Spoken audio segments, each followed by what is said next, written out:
आता रेकॉर्ड करतोय ना.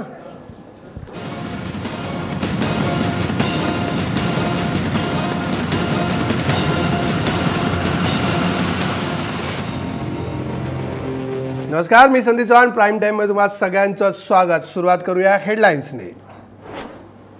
मंगळवार ठरला पश्चिम रेल्वेसाठी अपघातवार. अंधेरीत पादचारी पुलाचा भाग कोसळला तर मीरा रोड येथे तिकीट घराला आग आणि विरारमध्ये ओव्हरहेड वायरनी घेतला पेट.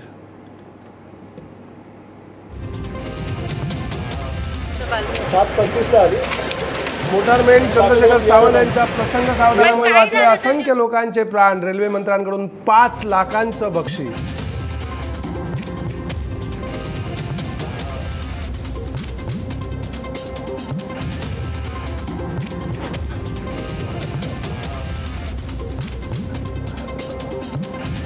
मुंबईवर कोसळलं अस्मानी संकट. मुंबईच्या महापौरांनी झटकले हात. मुंबईतल्या 445 पुलांचं ऑडिट करण्याची रेल्वे मंत्र्याची घोषणा.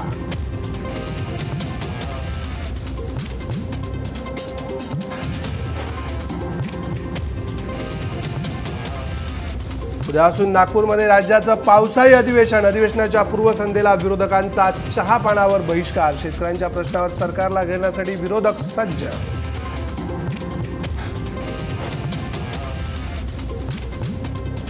सर्वसामान्यांच्या खिशाला लागणार वीज दरवाढीची खात्री. महानिर्मिती आणि महापारेषण वीज कंपन्यांनी राज्य वीज नियामक आयोगाकडे मागितली तब्बल 2,532 कोटी रुपयांची दरवाढ. पश्चिम रेल्वेचे मोटरमन असणारे चंद्रशेखर सावंत यांनी प्रसंग सावधान दाखवल्यामुळे एक फार मोठा अनर्थ टळला होता. एक मोठा अपघात होता टळला होता. पियुष गोयल यांनी त्याची दखल घेऊन त्यांना 5 लाखांचं इनाम जाहीर केले. ऐकूयात सावंत यांची प्रतिक्रिया. बाकी सगळं पीआर काय झालं सर? तुम्ही बघितलाच ब्रिज कोसळलं माझ्या समोरच कोसळलाय. अच्छा, जस्ट म्हणजे कोसळता तयार स्टार्ट झाली कोसळली आणि इमर्जन्सी ब्रेक मारला, गाडी उभी झाली. पण इमर्जन्सी ब्रेक मध्ये जास्त धक्का लागला वगैरे? नाही, धक्का नाही लागणार. ब्रेक त्याच्यासाठीच दिलाय. सर, अंधेरीवरूनच गाडी तुमची जाणार होती का पुढे? बोरिवलीवरून आली. अच्छा, बोरिवलीवरून आलेली. ओके. आणि नंतर मग प्रवाशांना आपण काय केलं? त्यांना जायला सांगितलं? प्रवाशांना नंतर सांगितलं ते गाड अनाउन्समेंट करतो माझ्याकडे आणि मग सोडा. आणि आपण आता पाहूयात विरोधकांनी या घटनेवरून सरकारला चांगलंच धारेवर धरलंय. ऐकूया विरोधकांचं नेमकं या घटनेवर काय प्रतिक्रिया आहेत.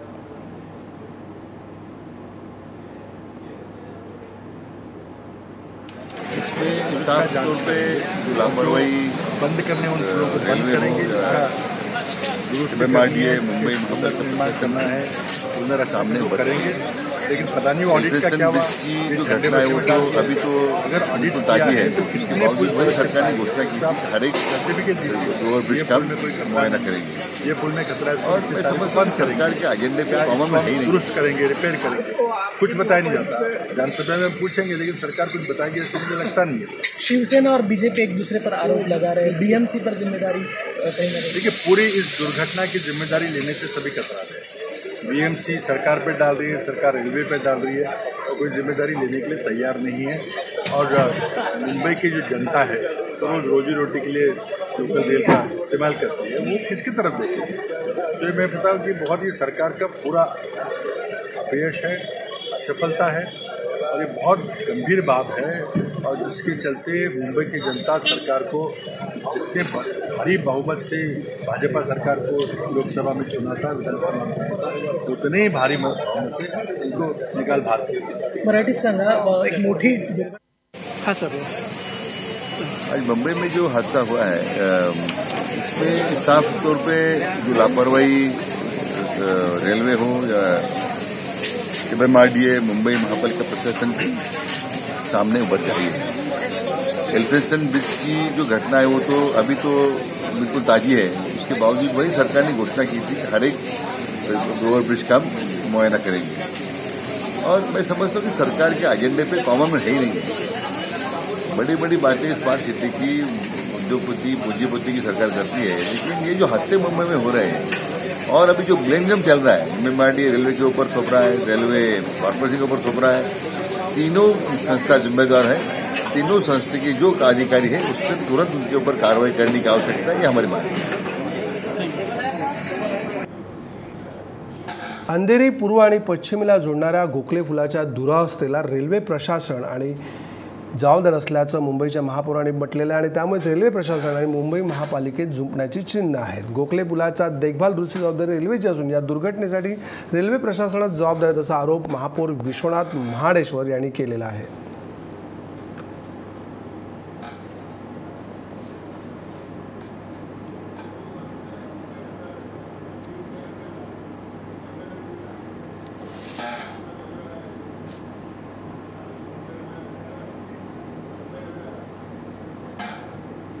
दरम्यान कितीही अडचणी आल्या तरी मुंबईतील चाकरमान्यांना त्यांचा हक्काचा डबा पोहोचवणाऱ्या डबेवाल्यांसाठी आजचा दिवस मात्र काहीसा चांगला गेला नाही। अंधेरीतील हा ब्रिज कोसळल्यामुळे वेस्टर्न रेल्वेची वाहतूक ठप्प झाल्याने आज डबेवाल्यांना एक दिवसासाठी ही डब्यांची जी वाहतूक आहे ही सेवा बंद करण्याचा निर्णय घ्यावा लागला आहे आणि त्यामुळेच मॅनेजमेंट गुरुशी प्रतिबिंबणाऱ्या मुंबईच्या डबेवाल्यांनी त्यांची आजची सेवा रद्द करण्याचा निर्णय घेतला।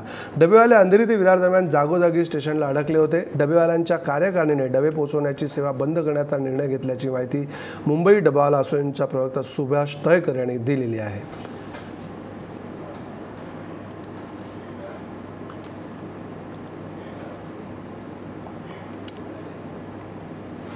अंधेरी स्टेशन जवळ लोकल ट्रॅक आहे, त्यामुळे विरार ते चर्चगेट ही सेवा संपूर्णपणे ठप्प झालेली आहे। डबेवाले जागोजागी अडकून पडलेले आहेत, म्हणून मुंबईच्या डबेवाल्यांनी आज निर्णय घेतलेला आहे की संपूर्ण मुंबईमध्ये आज डब्याची सेवा बंद ठेवण्यात आलेली आहे। कारण डबेवाल्यांनी जे डबे घेऊन जर जागोजागी अडकून पडल्यानंतर ते डबे पोचवायचे कसे, आम्ही लंच टाइम कव्हर करू शकत नाही, ही अडचण लक्षात घेता मुंबईच्या डबेवाल्यांनी आज मुंबईमध्ये जेवणाची डबे पोचवण्याची सेवा बंद ठेवलेली आहे। पावसामुळे जशी पश्चिम रेल्वेची सेवा विस्कळीत झाली त्याचप्रमाणे मध्य रेल्वेची वाहतूकही विस्कळीत झाली होती। सोमवार संध्याकाळपासूनच पावसाने जोर धरल्यामुळे आज सकाळपासून मध्य रेल्वेवर त्याचा परिणाम झाला। दादर, सायन, कुर्ला, घाटकोपरला रेल्वे ट्रॅकवर पाणी साचल्यानं रेल्वे सेवा विस्कळीत झाली होती। अद्यापही मध्य रेल्वेच्या लोकल 1 तास उशिराने धावत आहेत। सायन, कुर्ला इथे पाणी साचल्यानं मध्य रेल्वेची वाहतूक धीम्या गतीने सुरू होती। हार्बर मार्गावर कुर्ला ते टिळकनगर रेल्वे मार्गावर पाणी साचल्यानं हार्बर रेल्वेची वाहतूक वडाळ्यापर्यंत सुरू ठेवण्यात आल्याची माहिती मध्य रेल्वेने दिली होती।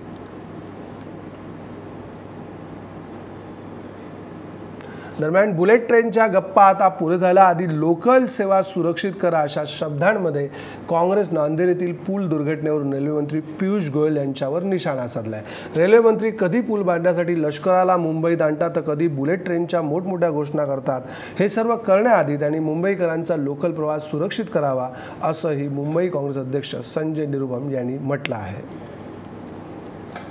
बुलेटिनमध्ये आपण इतरही बातम्या पाहणार पण वेळ झाले का ब्रेकची। पाहत राहा महाराष्ट्र।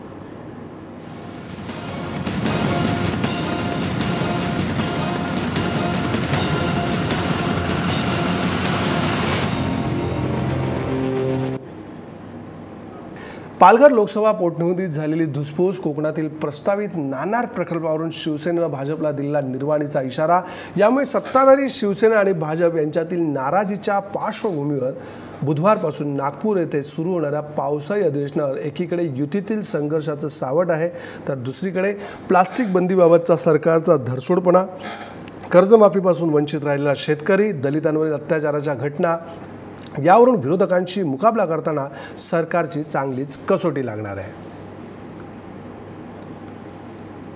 देखिए, ये सरकार के ऊपर हम जो आघात करने वाले हैं, जो सरकार के ऊपर हम पूरी तरह से हमने जो तैयारी, जो मुद्दे हैं वो मुद्दे यही है कि किसानों की कर्जमाफी, जिनमें किसानों को फंसाया गया है, जो अनुदान है, जो मंत्रियों का भ्रष्टाचार है, जो मुंबई का डीपीआर है, ये सारे मुद्दे, फिर सिडको का परसों निकला हुआ घोटाला है, ये सारे मुद्दे अहम हैं महाराष्ट्र के जनता के लिए। फिर महंगाई का मुद्दा है, ये सारे महंगाई हो, बेरोजगारी हो, ये सारे मुद्दे हमारे लिए अहम हैं और इन मुद्दों पे अधिवेशन में चर्चा होगी। तो हम ये अभी अपेक्षा कर रहे हैं कि बारिश तो विदर्भ में, नागपुर में हो रही है, उस बारिश के साथ घोषणाओं की भी बारिश सरकार की तरफ से इस अधिवेशन में होने वाली है। हम ये मानते हैं कि आज तक जो सरकार ने घोषणाएं की है, सदन में की है, वो किसानों की ऋण माफी की हो, फिर किसानों की कपास के लिए अनुदान का मुद्दा हो, धान का मुद्दा हो, किसानों को उनके आज जो आत्महत्या हो रही है उस विषय पे हो, ये सरकार ने जो भी निर्णय सदन में लिए, घोषित किए, उन निर्णयों पे आज तक अमल नहीं हुआ। सरकार पूरी तरह से महाराष्ट्र की जनता को, महाराष्ट्र के किसानों को फंसाने का काम कर रही है। दरम्यान या विरोधी पक्षनेत्यांच्या पत्रकार परिषदेमध्ये सगळ्यांचं लक्ष वेधून घेतलं होतं ते पाठीमागे असणाऱ्या बॅकड्रॉपवरील व्यंगचित्रांनी। या व्यंगचित्रांमध्ये उपहासात्मक पद्धतीने भाजप शिवसेना सरकारच्या कार्यपद्धतीवर टीका करण्यात आली होती। आमचे नागपूरचे प्रतिनिधी विजय दिघे यांनी घेतलेला याचा हा आढावा। सरकारचं पावसाळी अधिवेशन सुरू होत आहे। काही वेळापूर्वी विरोधी पक्ष नेत्यांची संयुक्तिक पत्रकार परिषद इथे झाली आणि आपण बघू शकतो की बॅकग्राऊंडला त्यांनी एकंदरीतच सरकारवर टीका केली आहे। व्यंगात्मक आणि उपहासात्मक ही टीका म्हणता येईल। शेतकरी आत्महत्या असो किंवा पीक कर्ज वितरण, अनेक मुद्द्यांवर सरकारला या अधिवेशनात विरोधी पक्ष घेरणार आहे। अनेक आश्वासने या सरकारने दिली, मात्र ही आश्वासनं अद्यापही पूर्ण केलेली नाही। रोजगार निर्मिती म्हणा, मॅग्नेटिक महाराष्ट्राची घोषणा सरकारने केली होती, मेक इन महाराष्ट्र म्हटलं होतं, मात्र अद्यापही रोजगार मिळालेले नाही। अनेक गोष्टी, अनेक असे विषय आहे, अनेक असे मुद्दे आहे ज्यावर सरकार पूर्णपणे अपयशी ठरलेलं आहे। आणि या पूर्ण पत्रकार परिषदेमध्ये आपण बघू शकतो की बॅकग्राऊंडला सरकारनं जे एक सरकारवर व्यंग केलेलं आहे। आपण बघू शकतो की जनतेचे प्रश्न कानाने ऐकून नाकाने सोडून द्यायचे असे ते लिहिलेले आहे। सोबतच शिवसेना वारंवार सत्तेतून बाहेर पडायचं म्हणते, मात्र इथे मी सत्तेतून बाहेर पडायचं म्हणतो काय हे देखील कार्टून इथं दिसून येत आहे। आणि एकंदरीत उद्यापासून सुरू होणाऱ्या अधिवेशनामध्ये या सगळ्या मुद्द्यांवर विरोधी पक्ष सरकारला घेरणार आहे। विजय दिघे, महाराष्ट्र वन, नागपूर। मुंबईसह उपनगरात पावसाचा जोर धरू लागला असला तरीही मराठवाडा मात्र अद्यापही पावसाच्या प्रतीक्षेत आहे। मराठवाड्यात जेमतेम पावसावर शेतकऱ्यांनी काही जिल्ह्यात पेरण्या केल्या आहेत आणि बरेचसे जिल्हे जून संपला तरी मोठ्या समाधानकारक पावसाच्या प्रतीक्षेत आहेत। ज्याने अपुऱ्या पावसावर पेरण्या केलेल्या आहेत अशा शेतकरी राजासमोर आपली पिके कशी जगवावी हा यक्ष प्रश्न निर्माण झाला आहे। हवामान विभागानं 27 व 28 जून रोजी मराठवाड्यात अतिवृष्टी होईल असं भाकीत केलं आणि हवामान खात्याच्या या भरवशावर मराठवाड्यातील शेतकऱ्यांनी कोरड्या जमिनीत पेरण्या उरकल्या, परंतु पावसानं दडी मारल्याने शेतकऱ्यात चिंतेचं वातावरण बघायला मिळत आहे।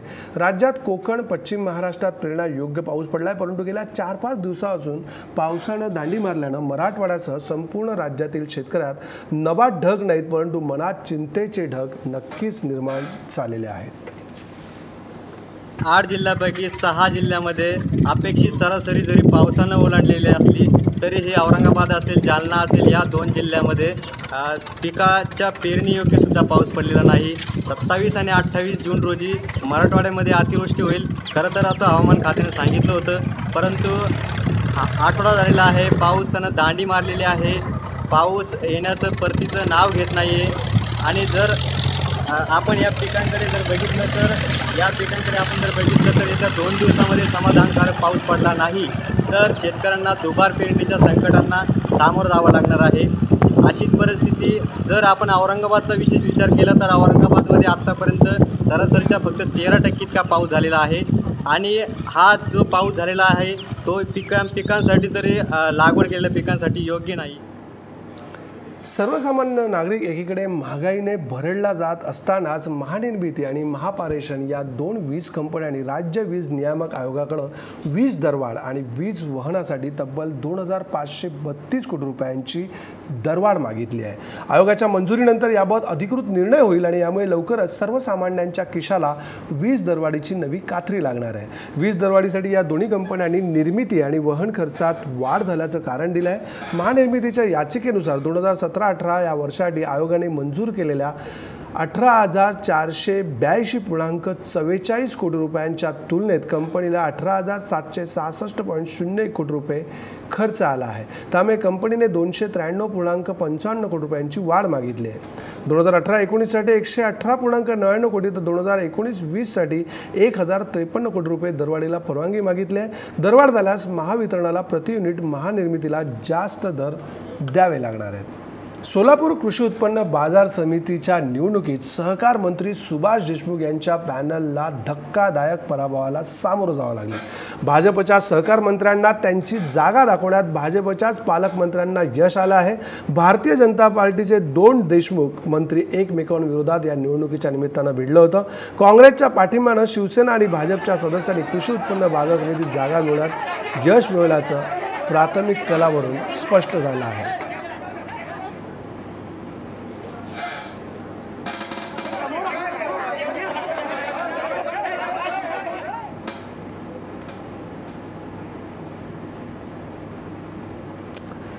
बुलेटिनमध्ये आता वेळ झाली आहे, इथेच थांबण्याची। पाहत राहा महाराष्ट्र वन।